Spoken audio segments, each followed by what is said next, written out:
E aí, pessoal, beleza? Tudo bem com vocês? Estamos aqui para a gravação de mais um episódio do Painel Paranaíba. Hoje é 27 de setembro, são 10 horas e 7 minutos, e hoje falaremos sobre campanha eleitoral, sobre como o candidato capta esses votos, né? E como também o eleitor olha para o candidato e decide ali no dia da votação, né? A gente sabe que existe uma gama diferente de tipos de eleitores, e é sobre isso que nós vamos falar hoje também.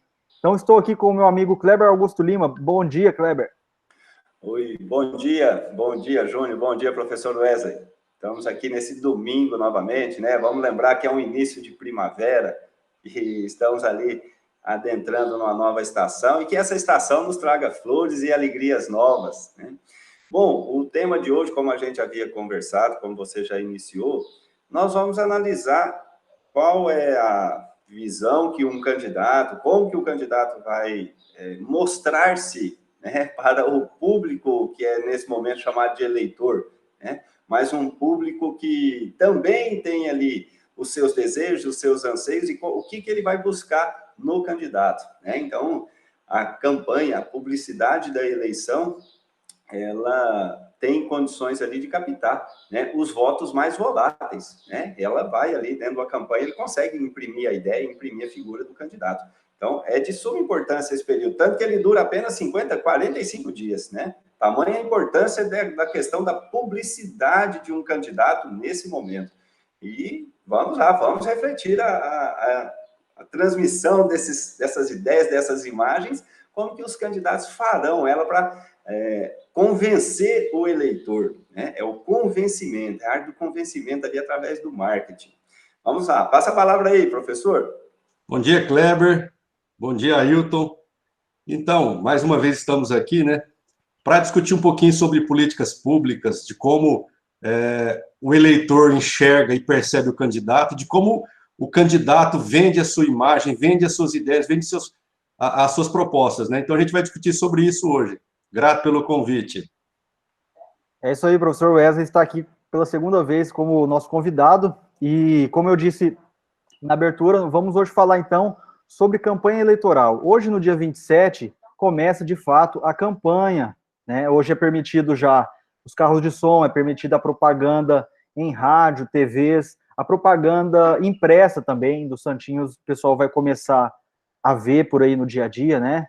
Bandeiras, enfim, a campanha começa hoje, exatamente hoje. E navegando aqui no Facebook pela manhã, a gente já começa a ver uma movimentação mais presente mesmo, assim, mais sólida dos candidatos, né?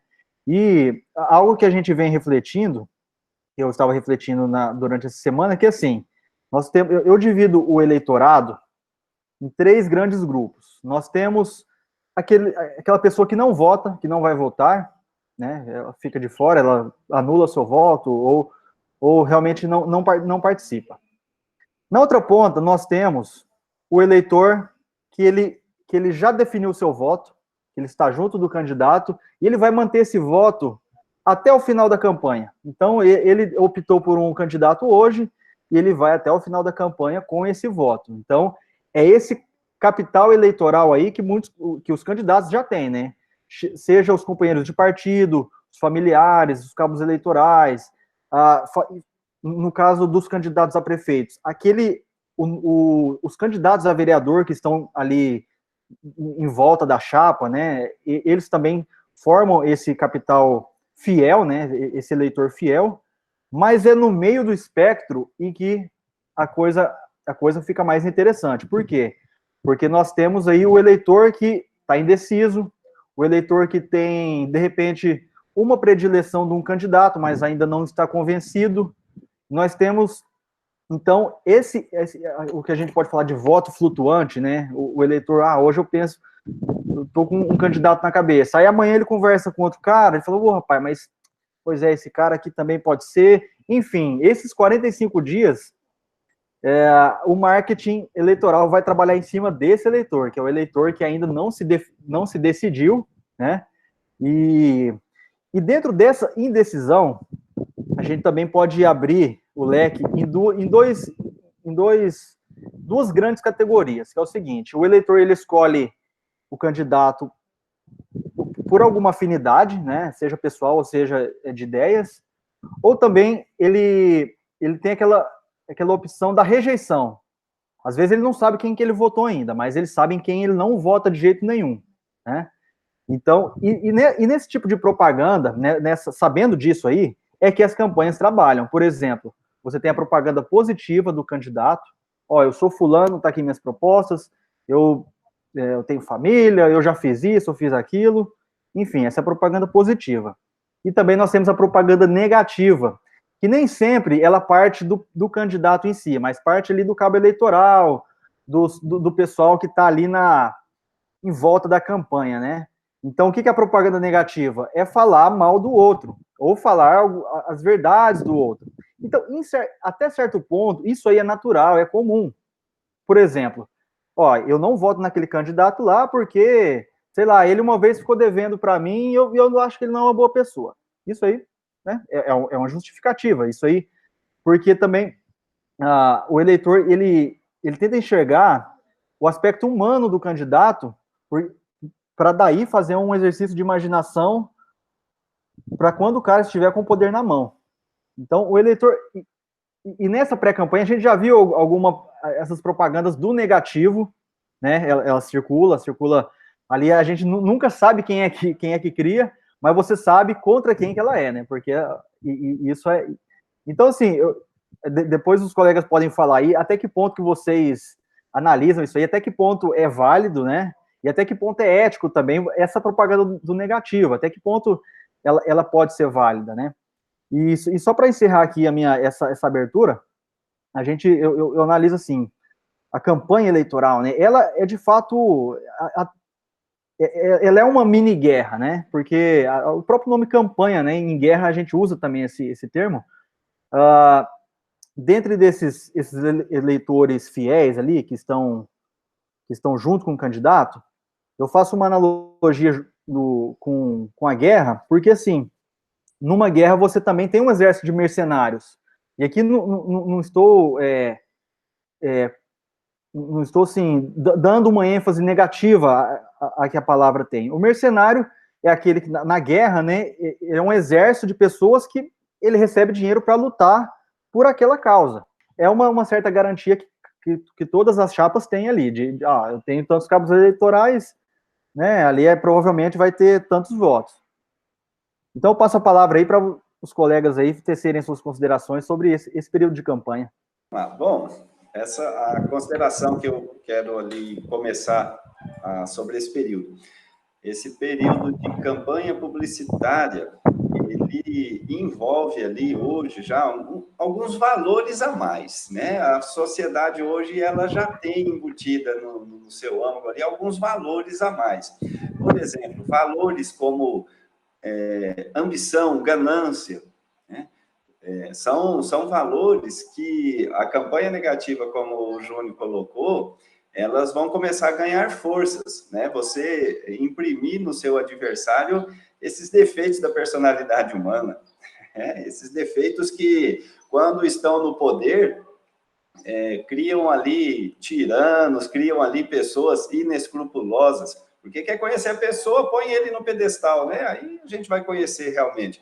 E se a gente assim, se as pessoas hoje, que eu vejo que já tem uma boa parcela da população enxergando, procurando esse tipo de comportamento nos candidatos. Então, só que as campanhas publicitárias ainda não chegaram, não atingiram esse nível ali de observação, né?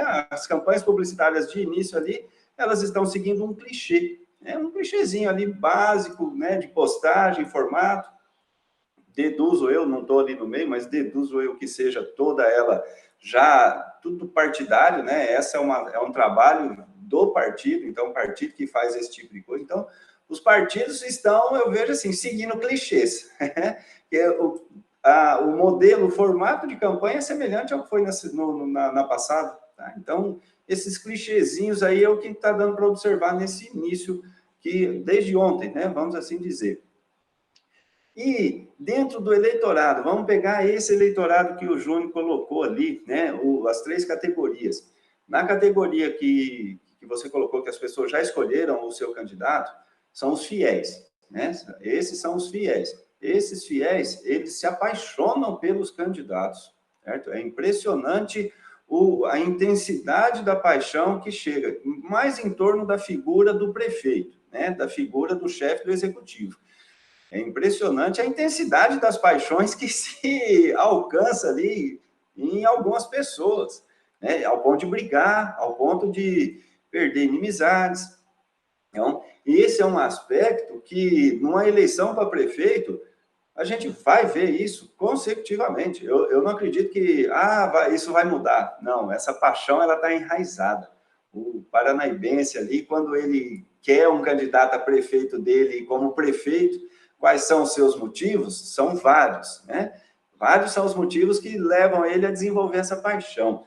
Mas é em torno dela que acontece o que o Júnior falou. As discórdias, as brigas, e de repente você está convivendo com inimigos por um fato eleitoral, né? Você transforma ali uma rede social ali, você cria inimizades, que depois tem que cruzar com essas pessoas no dia a dia, né?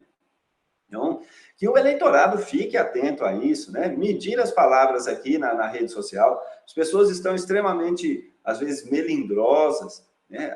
Depende da coisa. Uma palavra mal colocada, nossa senhora, gera todo um tumulto. Eu mesmo passei por uma dessa recentemente. Uma palavrinha mal colocada, uma brincadeirinha ali de nada ali, ó. Aquela que você perde um amigo, mas não perde a piada, perdi um amigo, né? Mais precisamente, perdi uma amiga. Então, nessa daí, as pessoas nesse período eleitoral, elas estão mais emotivas. E para partir para agressão ali no meio virtual, fica muito fácil, né? As discussões ali inflamam, tá? Então, que o eleitorado vigie ali, não precisa ficar xingando o seu interlocutor, combata a ideia dele e não a pessoa dele, né? Não precisa, você está debatendo, está ali uma discussão virtual, poxa, não precisa ficar xingando o outro. Vai nas ideias. Se as suas ideias não dá com a dele ali, não precisa ficar xingando. Esse é já um recado que tem que deixar para o eleitor que nos ouvir aqui, né? E da outra ponta, a questão da propaganda positiva e negativa. Eu até recentemente conversando ali com um amigo, a fazer a positiva hoje tem só você. Vamos dizer assim, e tem 5 para fazer a negativa a seu respeito. Então vai ser, para todos eles será 5 contra 1. Porque no positivo é só ele. Porque quando é uma eleição de 2 candidatos, é 1 contra 1, né? Um falando mal do outro, vamos assim dizer. Agora, nessa eleição, com 6 candidatos, nós teremos um fazendo a sua autodefesa, fazendo sua propaganda positiva, né? E 5 jogando negativo em cima dele. Então, a propaganda negativa nessa eleição, ela vai ter um peso maior. Eu acredito que ela sim vai ter um peso maior na busca desse eleitorado que ainda está indeciso, né? Porque serão 5 contra 1. Todos eles vão ter ali 5 atacando e só ele se defendendo com o positivo que ele acha que é, né? Muitas vezes ele acha que aquilo é positivo e, na verdade, nem é, né? Isso é algo que ele fez ali, que às vezes as pessoas nem apreciam tanto aquilo e ele está achando que aquilo é o máximo. Mas vamos seguir a reflexão em torno dessa, né, dessa diferença de 5 contra 1. E a gente vai encontrar ali uma resposta lá no final do pleito, né, quando as urnas se fecharem, né? E vamos passar agora a palavra aí para o Wesley. Segue a palavra, Wesley. Beleza. Essa reflexão que o Tom fez no começo, dessa questão da propaganda negativa, né, é bem interessante a gente pensar sobre isso, porque, igual o Tom falou, né, a questão da propaganda negativa, ela se divide tanto na questão do histórico do candidato, ou seja, o que ele fez ao longo da vida política e profissional dele, e também da questão pessoal.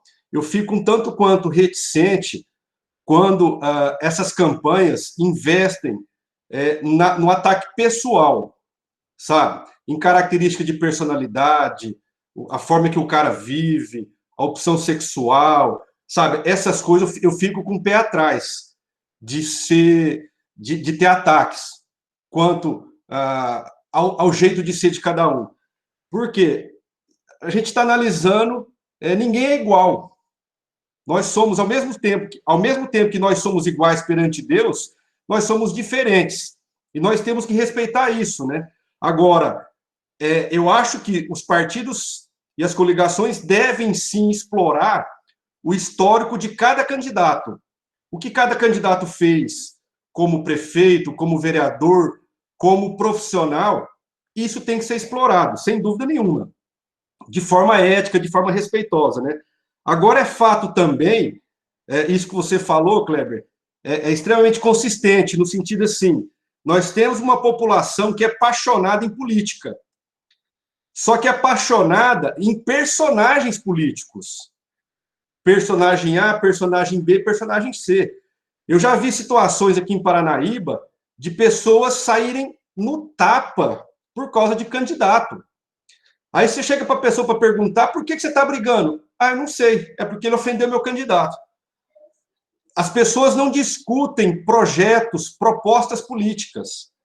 É igual eu falo, quando um candidato a prefeito fala, eu vou investir em educação, não adianta você bater palma, pergunta para ele como, de que maneira vai investir em educação. Então, eu vejo ainda uma população de Paranaíba, uma política, vamos dizer assim, com um histórico político muito antigo, muito enraizado, difícil de sair, voltada a personagens, né? Tem pessoas que votam em candidato A, candidato B, independente do que o cara fazer. É isso que vocês falaram, né? Existe uma paixão por trás disso.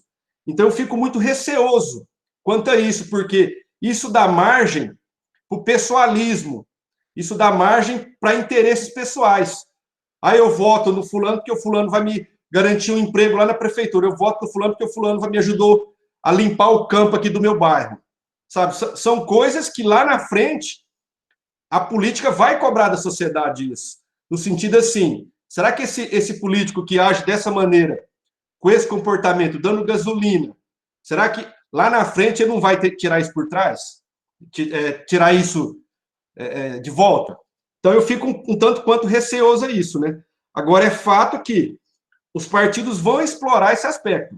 Se você tem uma população apaixonada, uma população que pouco critica, que pouco analisa projetos e propostas políticas, é fato que você vai explorar a emoção das pessoas. Então, eu só não concordo quando há ataques pessoais. Eu acho que aí Paranaíba não tem nada a ganhar com isso, né? Quando parte para o pessoal, né, acaba acontecendo aquilo que a gente sempre vê em final de campanha. É um brigado com o outro, é vizinho que não fala com o outro, é parente que, né, emitiu uma palavra ali torta e perdeu ali perdeu o respeito um pelo outro. E isso aí, ao final de cada eleição, acontece uma coisa que o nosso convidado recorrente, Fernando Murilo, tem analisado também, que eu já coloco aqui, que é um problema que sempre acontece. Nenhum partido de Paranaíba, nenhum grupo político aqui, eles possuem os quadros já montados para tocar o poder. Então, você tem lá uma equipe, você ganhou a eleição, então você precisa de uma boa equipe de contadores, por exemplo. Então, às vezes, você vai ter que ir no grupo do outro e pegar o melhor. Então, aí o que acontece? Olha só a situação. Então, aí todo mundo briga, fala um mal do outro e tal, né? Parte para baixaria. Aí, no final da guerra, o que acontece? O cara que você estava lutando contra, ele te convida para vir compor o grupo dele. Por quê? Porque nós não temos os quadros todos prontos já, nenhum partido tem. Paranaíba não tem esse contingente profissional assim de sobra, né? Então, e o Fernando ele já cantou essa pedra aí que isso pode acontecer, né? E realmente a gente observa que isso já aconteceu, né? E uma coisa que os colegas falaram aqui, né, que o Kleber citou aqui, foi essa paixão pelo candidato, é algo que eu também venho refletindo e que eu julgo, assim, eu analiso da seguinte forma, né? O primeiro mandamento é amar a Deus sobre todas as coisas, certo? O que acontece na campanha? Durante a campanha, as pessoas elas começam a ter uma esperança na política. Aquela esperança assim que ela não deveria depositar na política, ela começa a nutrir dentro dela. Por quê? Ela fala, putz, se meu candidato ganhar, realmente pode ser que, né, as ideias ali que estão circulando em volta dele pode vir a ser concretizadas e pode ser que muda. Então, esse vislumbre do futuro, um futuro tão iminente, né, um futuro tão próspero, que pode surgir, isso aí gera essa paixão dentro das pessoas, e daí a pessoa acaba, vamos dizer, ferindo o primeiro mandamento, depositando as esperanças dela na política, num candidato. Sendo que o processo eleitoral, a política eleitoral, ela é um pedaço só da política. Porque a política, ela se faz no dia a dia, né? Não é só agora. E muita gente não enxerga isso. Ele passa ali 4 anos da vida dele, chega final de semana, vou para o churrasco, vou para o rancho, né? E durante a semana ali, cumpre o seu trabalho ordinário, não procura se melhorar, não procura ler uma coisa nova. Aí chega na campanha, o que acontece? As esperanças estão no candidato. Então, e é daí que eu acho que surge essa paixão, né? Mas é o que eu falo, se você, aí você que está nos ouvindo, se você deposita a sua esperança na política, meu amigo, você já está condenado, faz tempo. Não, essa parte do eleitor ali, dele se apaixonar, dele ter ali a busca, é o reflexo da carência de lideranças, né? De um líder, é o reflexo, né? As pessoas, aí ele encontra naquela pessoa, naquela figura e cria um personagem em torno daquela figura, né? Alguns alcançam até o status de mito, né? Mas a grande maioria fica na categoria de personagem, né? Aí eles montam um personagem e passam a adorar, né? Por exemplo, é assim que o candidato mais velho ali da disputa conseguiu ali, ele tem ali uma lista grande de pessoas que se apaixonaram por ele ao longo de todo o seu caminho. Tem suas paixões perdidas ao longo do caminho também, né? As paixões também do político, em torno do político. Ela pode mudar e se apaixonar por outro com a mesma intensidade que se apaixonou por aquele, né? Então, mas essa parte da paixão ali, a gente vai observar muito ela e vamos refletir em torno dela ao longo do tempo de campanha ali.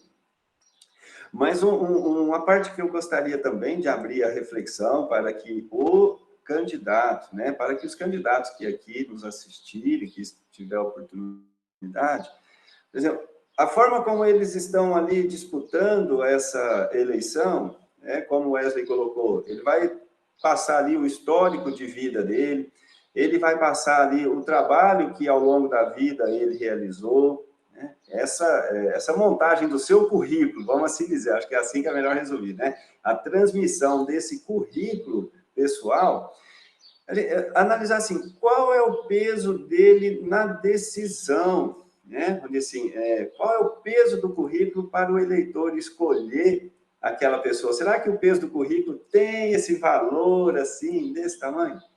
Será que ele é maior do que os interesses pessoais em torno do que aquela pessoa, se alcançar o poder, poderá fazer por ela?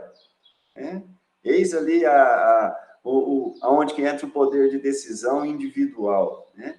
E dentro dessa daí eu lembro de uma história contada que em Paranaíba, né, uma cidade lá do interior, em tempos atrás, tinha ali um juiz incorruptível, chegou um juiz na cidade que ele era incorruptível na eleição, nas eleições, né? Então tinha ali sempre a disputa entre 2 coronéis.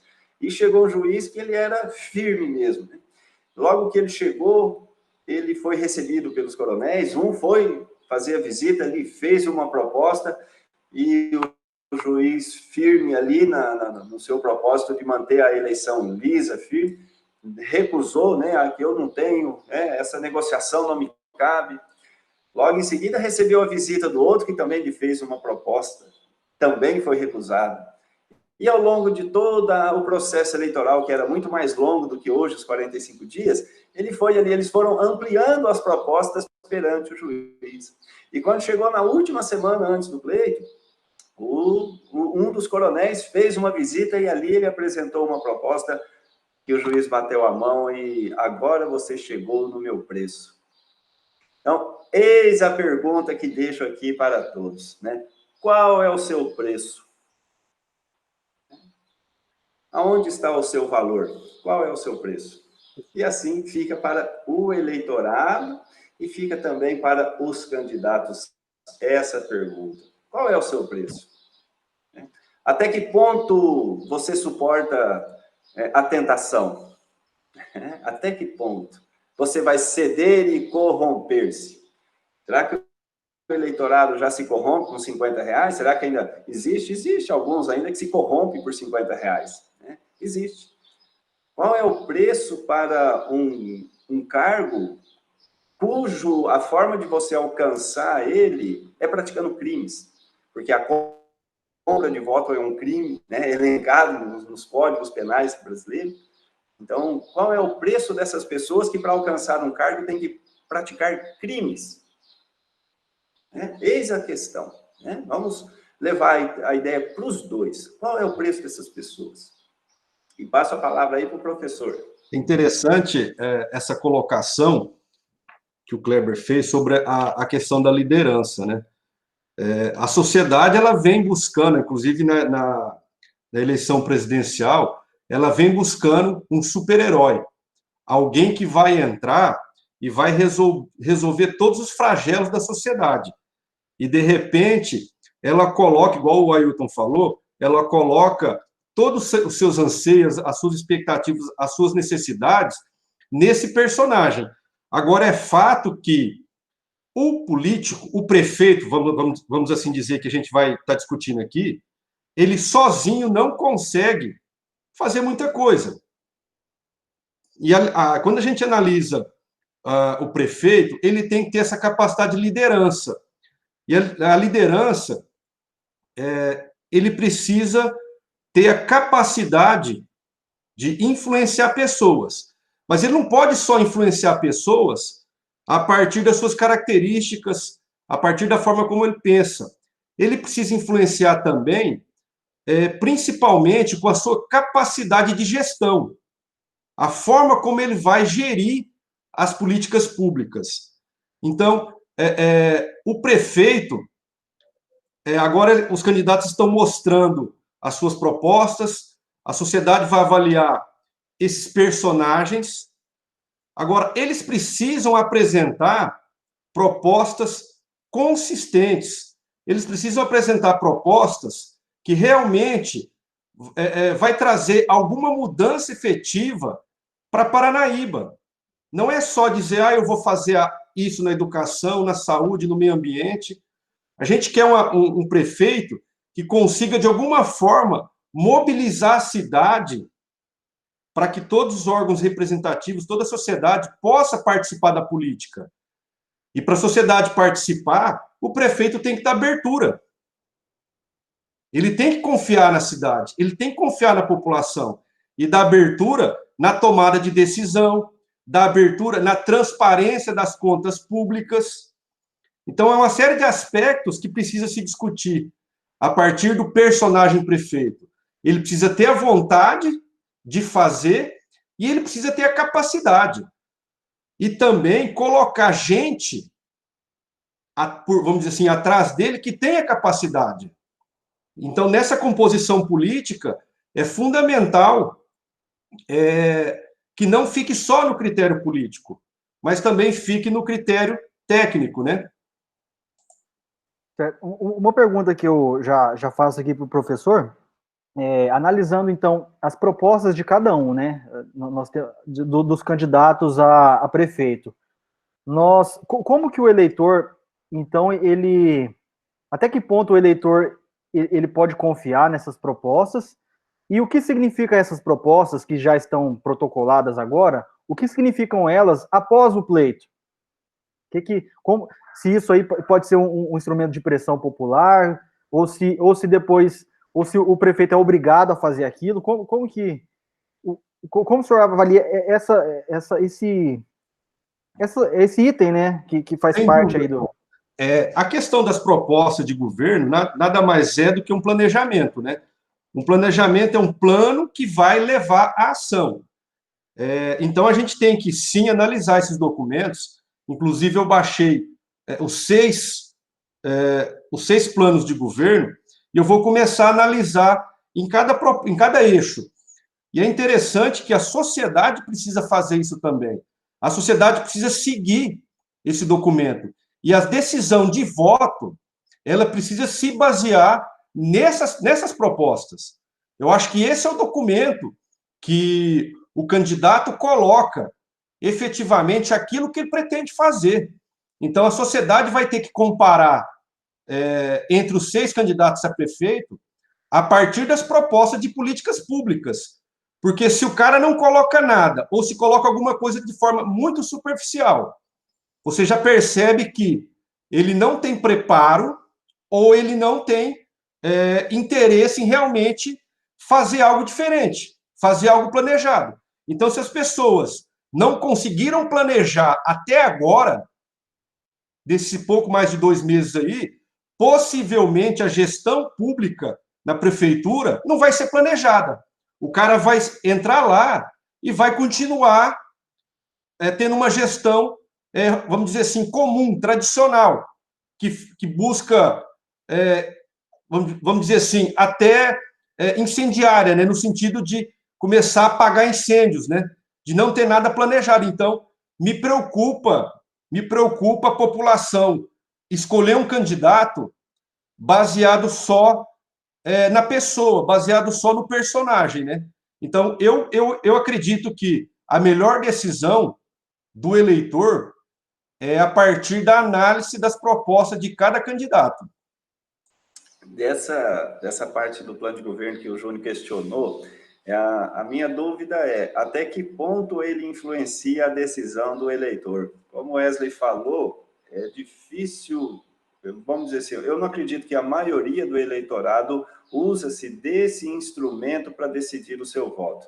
Eu acredito que uma pequena parcela, e é essa pequena parcela que eu já coloco essa questão de valores. Essa pequena parcela, ela já está observando os valores que cada candidato detém dentro de si. Né? Se é uma pessoa gananciosa, se é uma pessoa orgulhosa, que vive da soberba, da vaidade. Né? Olha o tanto que a vaidade ela é maléfica quando dentro do poder. A vaidade derrubou um prefeito aí no passado, né? A vaidade, o orgulho derrubou um prefeito aí.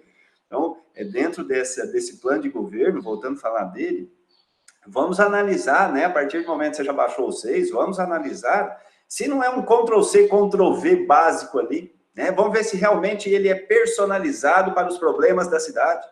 Porque nisso eu não acredito, com sinceridade. Antes de ler, eu já ponho em dúvida se ele é fundamentado em fatos reais da sociedade. Não, eu vejo que os planos de governo, eles são montados assim, para o estado inteiro, né? O partido manda plano de governo, aquela descrição bem genérica, né? Que não especifica em nenhum problema real. Que seja, né? A rua determinada tal, num bairro tal, sofre de influências da chuva, enxurro, Não, até hoje eu nunca vi em plano de governo especificar problemas individualizados assim dentro da sociedade. E olha que a cidade é pequena, você com uma página, você elenca ali inúmeros problemas na parte da infraestrutura, certo? Você enumera com muita facilidade, desde que é feito com uma cabeça que enxerga os problemas, e não vindo prontinho de Ctrl-C, Ctrl-V via partidário. Então, por isso que eu vejo que perde um pouco a credibilidade desse plano de governo. É clichê, igual a resposta de jogador de futebol quando é entrevistado. Tudo igualzinho. Entendeu? Então, nessa daí, vamos cobrar, então, também dos candidatos que estão se propondo uma política diferente, que façam um plano de governo individualizado, personalizado para os problemas reais, e não essa, né, vou retornar Ctrl-C, Ctrl-V. Tá? Então, que os candidatos que nos assistirem saibam que já tem eleitores observando se o seu plano de governo é um mero esboçozinho protocolar, porque a justiça eleitoral lhe exige. Tá? Então, vamos assim, né? Cobrar deles assim, meu amigo, que maturidade é essa? Que coisa feia esse planinho de governo, como ela falou, assim, um superficial, né? Só aquela babuzeirinha ali. Isso aí, assim, isso é uma propaganda negativa que nós aqui no canal podemos fazer a respeito de um plano de governo mal elaborado, mal feito, né? Que é isso? Que coisa feia é essa? Você não quer governar a cidade com esse pensamento medíocre? Vou te interromper, chega a ser... É que a gente não analisou os planos ainda, né? Mas chega a ser uma afronta à população, né? A pessoa faz lá um documento, protocola, só para atender uma obrigação da legislação eleitoral, mas não pensa na cidade. Então, é um detalhe. Mas, ao mesmo tempo, Kleber, desculpa te interromper mais uma vez. Não, dou a palavra, volta a palavra para ti. Pensando, né? Você comentou muito bem. Até que ponto até que ponto esses projetos, até que ponto a internet, vamos dizer assim, vai influenciar o cidadão, vai influenciar o eleitor. Até que ponto o morador comum, o trabalhador de Paranaíba, tem acesso a essa informação? Sabe, de repente, a grande parcela votante, isso a gente teria que fazer uma pesquisa junto à Justiça Eleitoral para ver qual que é o perfil do eleitor. De repente, a grande parcela votante, ela não tem acesso à tecnologia, não tem acesso à internet, a essas coisas. Ela ainda vota baseado no corpo a corpo do político. Então, talvez tudo isso já seja já seja feito de forma pensada, né? Porque talvez o grande público eleitor não é esse que está na internet, não é esse que vai decidir o voto, né? Então, é uma coisa a se pensar também. Mas nós que já temos a consciência, por exemplo, nós somos um público, minoria, como já chegamos à conclusão, minoria, porém já somos um público que, dentro das nossas exigências, nós também temos que ser atendidos.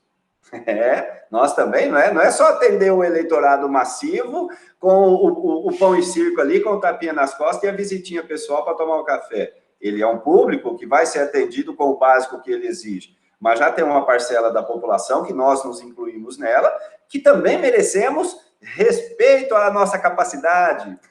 Nós também não merecemos esse respeito. Pô, não é todo mundo... não é todo mundo fechado, não, obtuso, não, né? Aqui, vamos observar e vamos cobrar. Essa daí, umas agulhadas aí, umas pedradinhas nos olhos de alguns ali, a gente vai lançar ao longo do nosso canal. Pois é, e é interessante o que o professor Wesley coloca do plano de governo, né, que ele é um instrumento para agora o eleitor acompanhar de perto, e eu até convido o pessoal que está mais ligado à campanha, sejam os candidatos a vereadores, sejam os cabos eleitorais, então pega o plano do candidato adversário e começa a analisar também, e começa a trazer essas incongruências para o debate público, né? Porque isso é válido também. O camarada escreveu um negócio lá, né? De repente, você identifica que aquilo ali foi um Ctrl-C, Ctrl-V de alguma coisa, você já desmascara o adversário com a verdade. Você não precisa nem ficar falando da família dele, do caráter dele.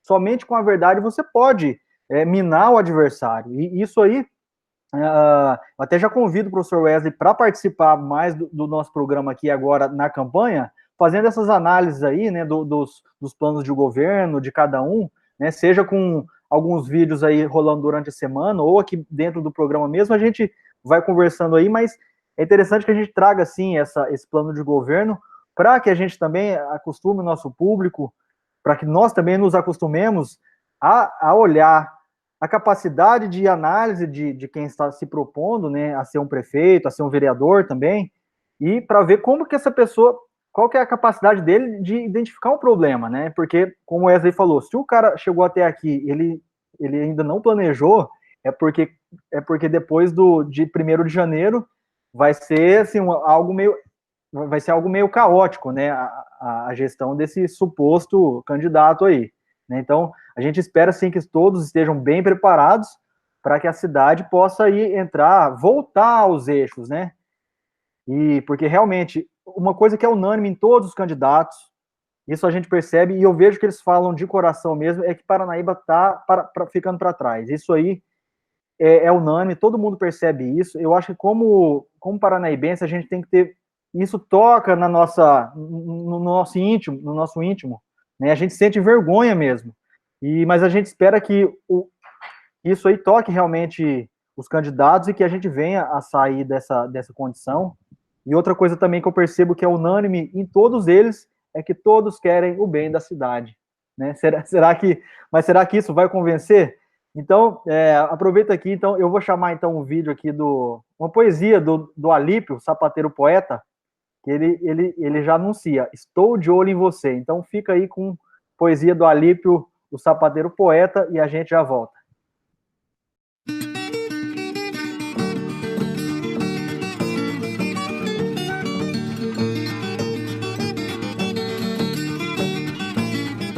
Estou de olho em você. Você será candidato para a próxima eleição? Estou ouvindo esse boato, só estou na observação. Se você candidatar, em ti possa até votar, tudo pode acontecer. Se por acaso for eleito, faça a coisa direito, que estou de olho em você. Não vá brincar com política, que isso não é brinquedo. Se cair em situação crítica, mandato acaba mais cedo.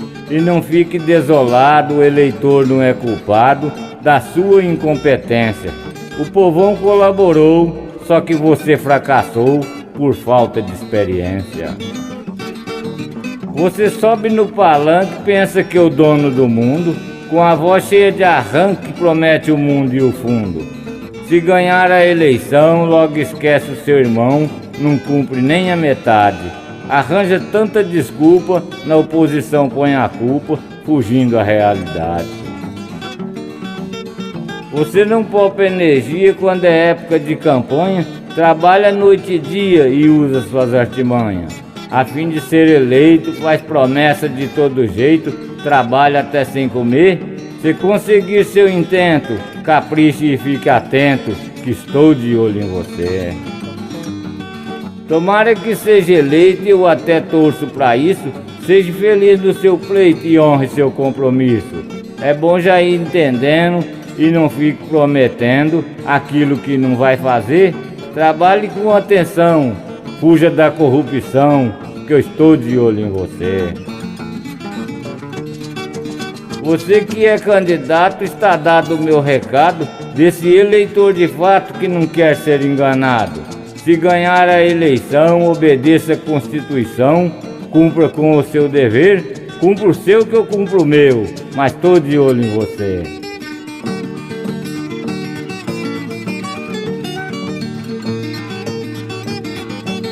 Beleza, essa aí foi a poesia do Alípio, o sapateiro poeta. Já quero deixar aqui meu abraço a ele e todo o meu respeito ao nosso artista local aqui, que é o Alípio. E no próximo episódio também eu trago mais poesias dele aí, porque ele tem uma muito, muito interessante que chama Bolsão Esquecido. Então no próximo episódio aí a gente vai poder ver aí o apelo do poeta sobre essa situação do Bolsão. Uma questão que a gente pode conversar é sobre as estratégias, a gente fazer uma análise sobre as estratégias que as campanhas de cada partido ali vão adotando. As estratégias de que tipo? Quando que eles começarão a fazer ali, né, aquele barulho? Tem uns que deixam para soltar um pouquinho mais para frente, vai ali trabalhando mais na surdina, mais nas visitas, e depois deixa o barulho para a última etapa. Então, essa estratégia vai ser interessante a gente observar ela, né? Porque todo ele ali, várias eleições nós tivemos na última semana, viradas, né? Nós temos históricos assim, que na última semana de campanha, houve viradas ali, né? Essa mesma ali, a última entre Michael e Ronaldo, nós tivemos algo assim, que, segundo a análise da maioria ali, na última semana o Ronaldo conseguiu virar o jogo, né? Então, são estratégias que, às vezes, um erro de um candidato pode ser fatal para a campanha dele. Eu até conversando com um amigo, meu amigo Tomate, deixo um abraço para ele que me contou essa história, numa época passada em que tinha lá o Coronel Augusto, parece que, e um outro senhor, um outro coronel. E os candidatos eram o Antônio Augusto contra... Eu esqueci o opositor do seu Antônio Augusto. Eu sei que fez fotografia do lado do Coronel Augusto, né? Que era um coronelzão da cidade ali, fez a fotografia e soltou na campanha. Aí a outra turma lá do Antônio Augusto foi e fez foto do lado com o seu Simplício, né? Um senhor negro que tinha ali, que tinha coisa de rapadura ali, foi e tirou foto com as pessoas da cidade. Aquilo ali direcionou a semana inteira ali para ele. Então, uma estratégia de campanha, ela pode sim mudar o rumo do jogo ali, ó, na última semana. Então, vamos analisar isso daí, vamos ver as estratégias dos candidatos, né? Isso vai ser importante ali depois para a gente refletir em cima de quem ganhou, né? Falando de uma campanha aí, eu lembro da campanha passada, No dia da votação, não sei se vocês lembram, no dia do pleito, de votar, surge uma pesquisa na capa do JP News. Ronaldo está tanto na... Não, eles publicaram uma pesquisa, e na pesquisa o Ronaldo estava na frente. Ou seja, foi uma cartada de última hora aí. Eu não sei até que ponto isso aí, né, influenciou, mas isso aí deu um peso, com certeza, no último dia. Foi o que eu observei. Sim. Uma coisa que eu queria... A questão de campanhas baseadas em pesquisas, né? A campanha baseada em pesquisa, ela também tem ali assim, muitas estratégias como base nas pesquisas, né? É algo que eles utilizam muito desse artifício para tentar ali virar o jogo, né? Eu vejo que eles gostam disso. Essa, quando você colocou de primeira capa ali, toda véspera de eleição tem uma primeira capa de jornal com fulano na frente, né? Essa estratégia, ela já é antiga. Então, vamos analisar ao longo ali do tempo, nessa campanha, se ela vai surgir também e qual será o peso dela, né? E passa a palavra para o Wesley. Um detalhe que nós temos que analisar na campanha é que, anteriormente, sempre os partidos investiam muito na campanha, né? Agora, que antigamente tinha comício, tinha toda aquela infraestrutura.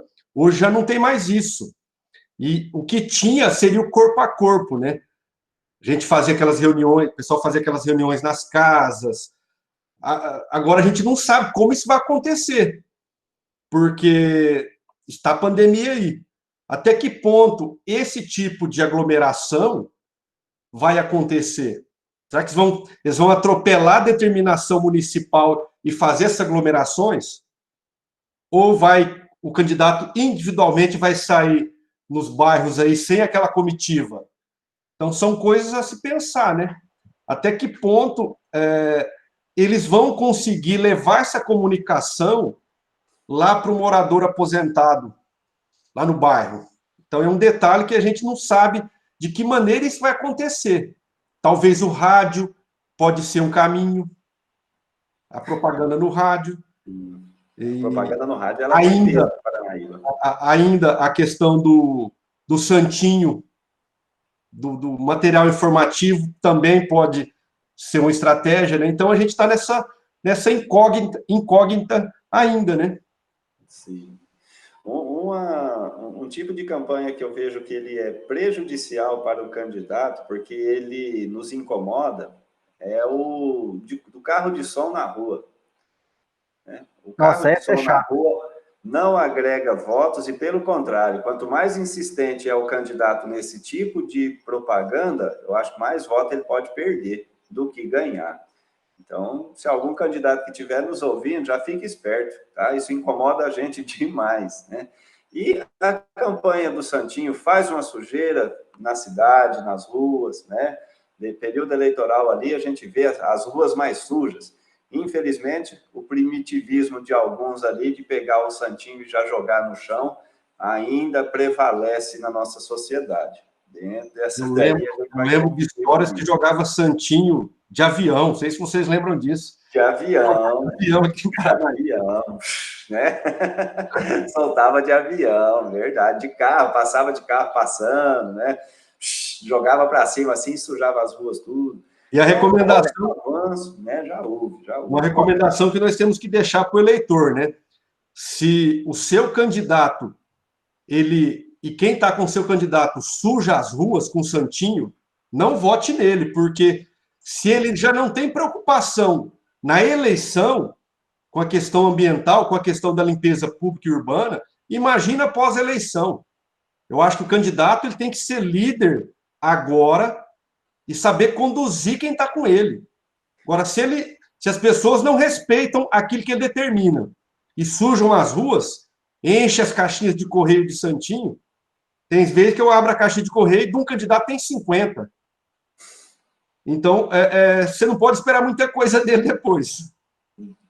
Bem lembrado. Esse tipo de atitude, umas atitudes assim, a gente já pode analisar ele, como que ele seria depois de eleito, né? Então, já é algo a gente observar e colocar ali na categoria de excludente, né? Porque a gente tem os excludentes e a gente tem o agregante, aquilo que agrega na boa imagem. Então, esse tipo de campanha aí, a gente já exclui o camarada de primeira, né? E que a maioria das pessoas também façam isso, né? Que exclua esse tipo de candidato que faz sujeira, que faz barulho, que nos incomoda, né? Nesse momento da vida, nós não estamos querendo ser incomodados, nós estamos querendo ser, assim, agraciados, né? Assim, com gentilezas, com educação, né, com ideias boas que nos empolguem ali, achar que a nossa cidade vai sair do ostracismo, né? É isso daí que nós esperamos dos candidatos, e não essa, vamos dizer assim, essa balbúrdia, como diz o ex-ministro, né?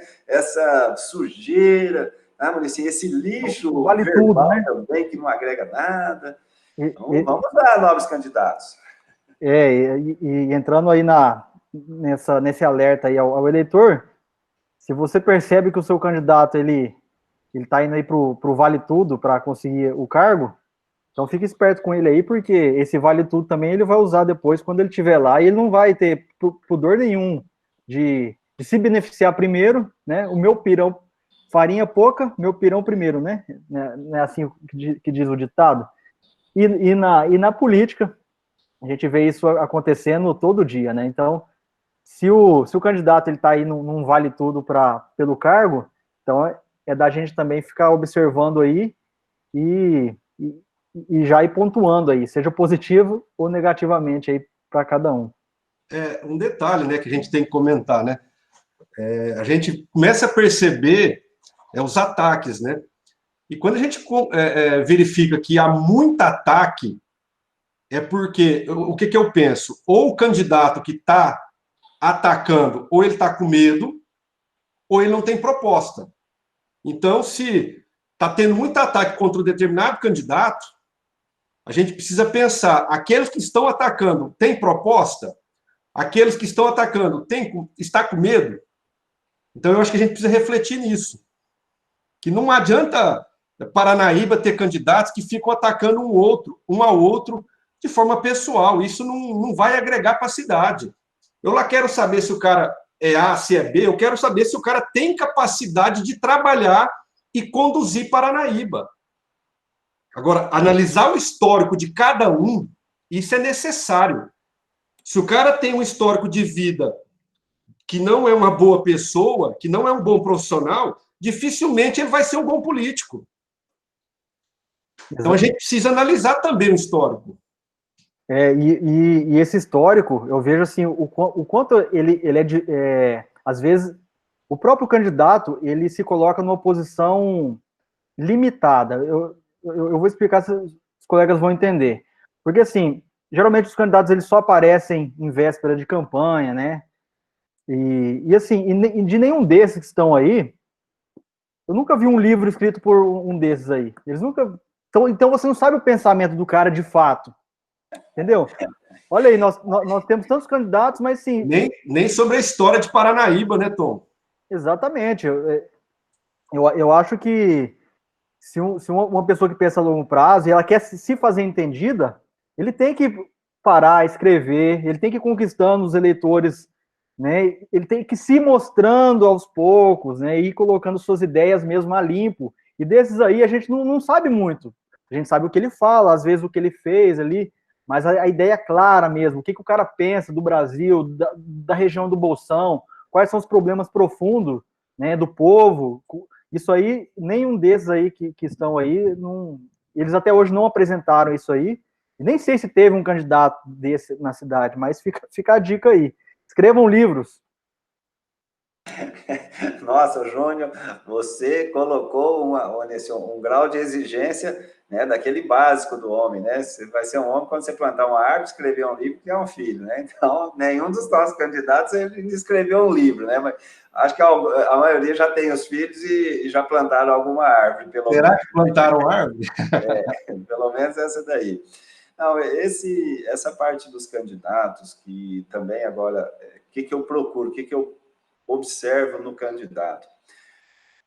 O processo eleitoral, ele instiga cometer crimes, ele instiga a se corromper, né? Ele é um campo minado àquilo que é hoje popularmente chamado de corrupção, né? Mas é o ato de se corromper, né? Quando nós nos corrompemos, nós praticamos a corrupção.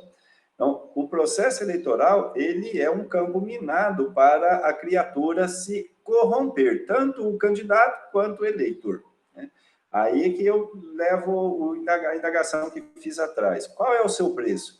Qual é o preço que lhe vai fazer corromper, né?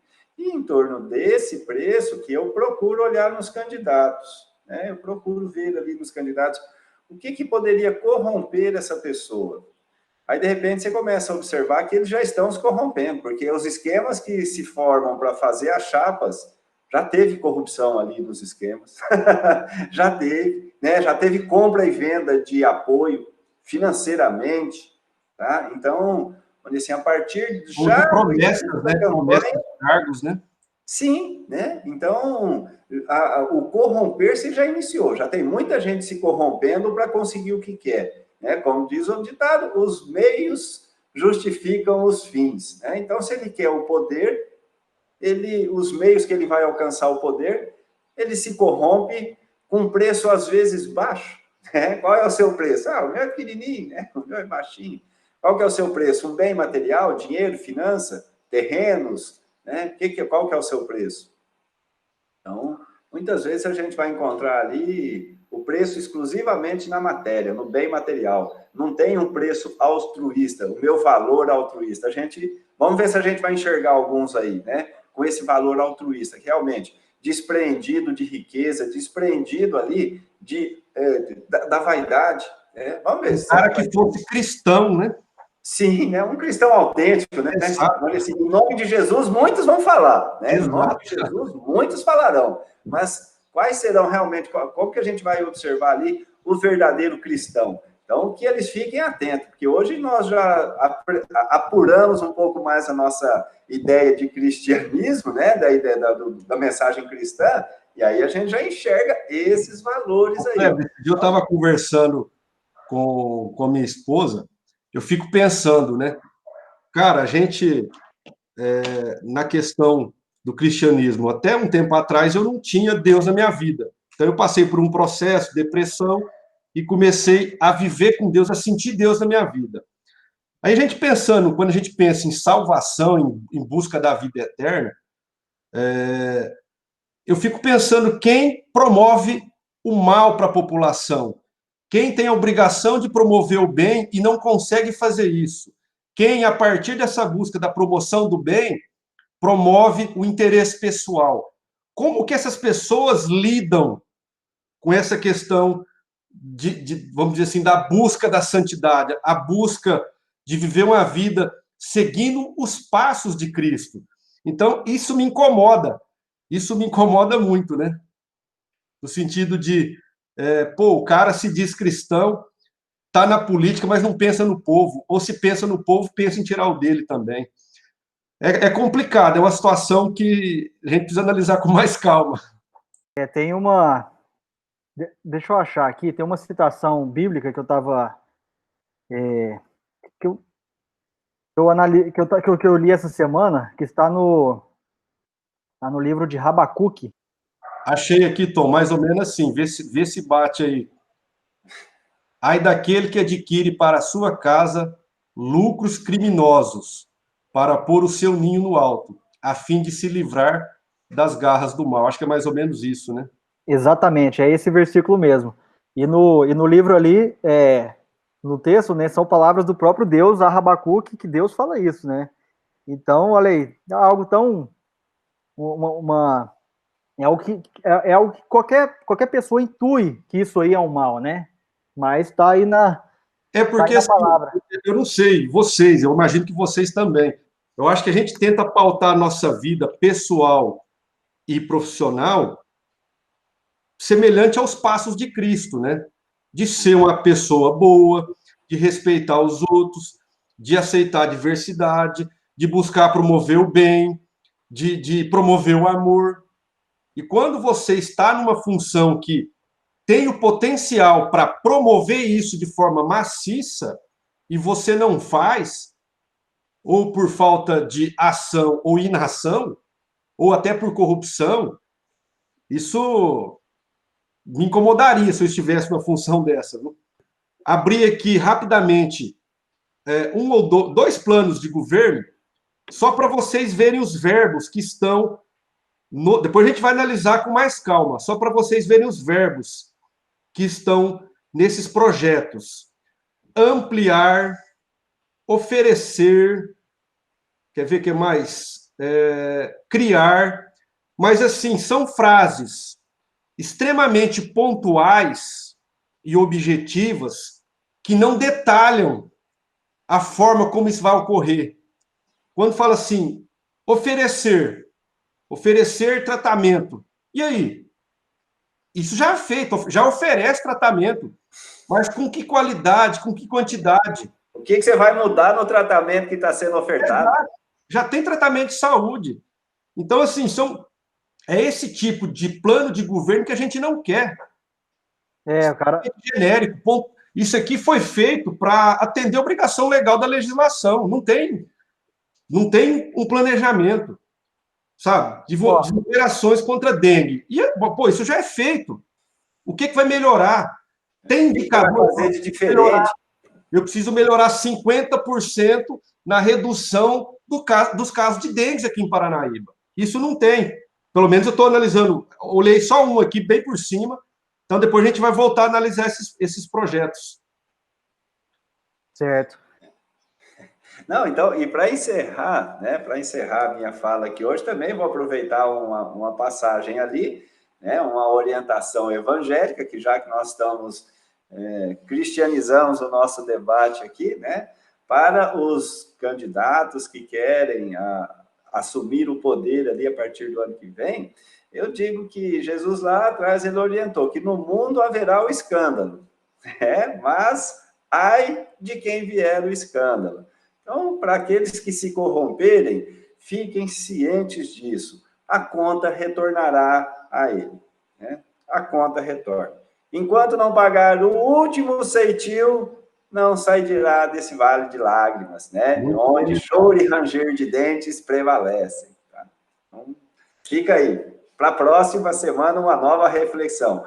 Agradeço aos internautas, aqueles que nos ouvirem. Se gostou do nosso bate-papo aqui, dê o like, siga-nos no canal, né? Isso aí é importante para que o canal cresça aqui dentro da cidade e leve esse debate ao maior número de pessoas. Tá? Obrigado pelo Wesley, obrigado, Júnior, pela participação. Estamos aí.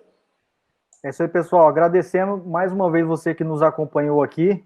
Agradecendo o convite aceito aí pelo professor Wesley, pela participação. Muito obrigado. E voltamos na próxima semana com mais política aqui no Painel PBA. Tchau, tchau. Tchau, abraços.